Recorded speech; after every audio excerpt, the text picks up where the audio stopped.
الليلة ليلة جمعة وليلة قدر، والفرج فرج سيدنا ومولانا. شوف انت ايش قد تحب الحسين. من وارث الحسين؟ صاحب الامر. انت ايش قد تحب رسول الله؟ رسول الله ايش قد تحب؟ من هو خليفة رسول الله؟ البقية الباقية من رسول الله. ايش قد تحب الامام الحسن، الزهراء، الحسين، علي بن الحسين، الأئمة كابرا بعد كابر، الرضا، الكاظم، الجوادين، الهاديين، العسكريين إلى آخره. وين هذا كله؟ وين واصل؟ من اللي ورث كله؟ هو صاحب الأمر. وإحنا صحيح نتمنى أن نرى أمير المؤمنين عليه السلام عند الموت، لكن نتمنى أن نرى صاحب الأمر واللواء مشهور، والفرج قد أذن الله به، وأن يجعلنا الله من أنصاره وأعوانه.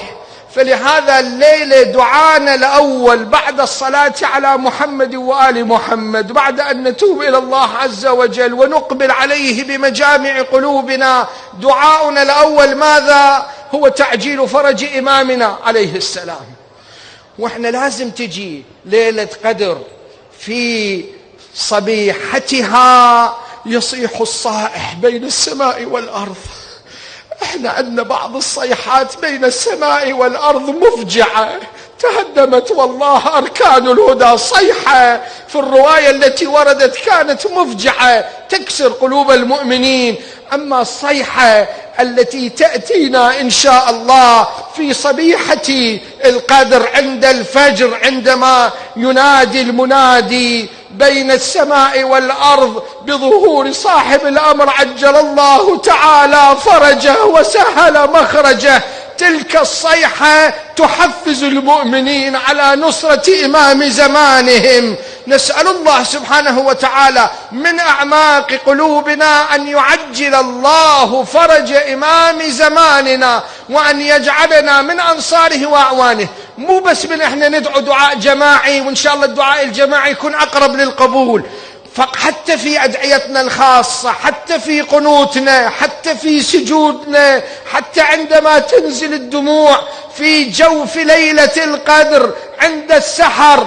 هذا يصير الدعاء الأساسي والرئيسي لنا، دعاؤنا لإمام زماننا. ومن ما أريد أتحدث عن بركاته وفوائده الشخصية، هو هذا دعاء ولاء، دعاء محبة لرسول الله ولأهل بيته، دعاء بثأر الحسين، دعاء بثأر علي عليه السلام، دعاء بإقامة العدل في الأرض. وأيضا هو بركة لنا وفائدة لنا. لماذا؟ لأن أنت تصور إذا أنت تدعو لإمام زمانك، معقولة وهو الكريم ابن الكرام هو ما يدعو لك؟